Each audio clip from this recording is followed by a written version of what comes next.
So Ryan and I had a conversation about this almost, I want to say 3 years ago. I had heard that they were doing American Horror Story with Lady Gaga, and so I jokingly said, hey, if you ever need like a wily bellhop at that hotel. And then he said, no, I want to do this story about Versace and Andrew Cunanan. Do you know who that is? And I didn't. And when I looked it up, I was like, oh, that's right, he's the guy, he was the dude. Oh, he's half Filipino. Interesting. Wow, we do kind of have a similar likeness, around the same age. Right around this time last year, it got announced, and he's like, do you still want to do it? I'm like, you crazy? Of course I do. Love to work with Ryan again. Never my wildest dreams did I ever think I'd be homies with Ricky Martin. I mean, the cast is just sensational. Yeah. You have the cast of superstars. You have the Princess of Spain, Penelope Cruz, the Duke of Venezuela, Mr. Edgar Ramirez, and the King of Puerto Rico, Mr. Ricky Martin. I felt really cool, especially rolling into a town like Miami. I mean, come on, man, they're so good at stuff. They're so talented.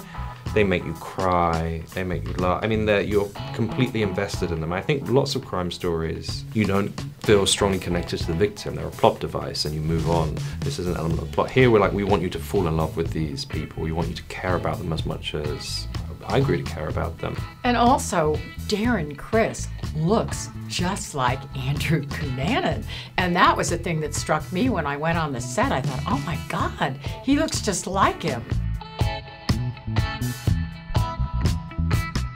I really wanted to do as much research as humanly possible, but the truth is there's not a whole lot you can do, because there's only so much we know about this guy. And I met a lot of people that did know him, and even those people only knew a section of who he was. He was like 10 different people to about 1,000. Having said that, my research was the script, play those moments, play those scenes, because there's only so much you can really do. But once you start finding those common denominators, again, which I thought there were a lot between Andrew and myself, you start to easily kind of fall into where his head was at.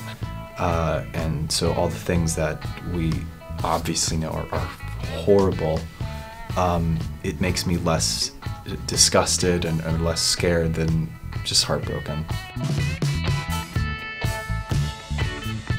This has been one of the most extraordinarily exciting things I've ever gotten to do in my career thus far, and that is not lost on me. So getting to be in there with Ryan, with the family that I worked on with Glee for years, was very, very special.